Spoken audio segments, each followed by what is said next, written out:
If you've got a finished video in DaVinci Resolve and you want to save it now to a USB drive, this video will show you how. So what I would recommend you do once you finish your video is go to the rocket icon in the bottom right, and that will take us into the render settings. Now I would recommend you to export it to your computer and then we'll move it to your USB drive after. So go ahead and click custom export, enter in a file name here. I'm going to call this test. We'll change the location here to my desktop. And for the video settings, I'm just going to go MP4, change the codec to 2.64. And this is going to be great for YouTube or any online video. Now we need to make sure where it says render, we are on the entire timeline. This will export the entire finished video. Then we can scroll down here and just make sure everything's good with the resolution, which it is.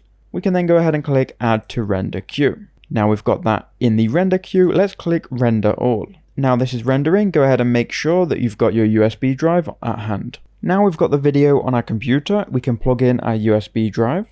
Once you've plugged it in, Windows might recognize it. If not, you can open up File Explorer. Here in File Explorer, scroll down and find this PC. And here you see your drive, which you can double click and open. Now all we need to do is find your video. So mine is on my desktop here. We're going to right click on it and then click copy. Then we can open up the File Explorer, and here we're in our drive. We can then right click in here and then click paste. Now we're copying it from our computer to our USB. And there you go, we've got a finished video on our USB drive. Go to the bottom right, click on the arrow here on Windows, then right click on your USB and just go ahead and make sure you eject it. There you go, you can safely remove your USB drive.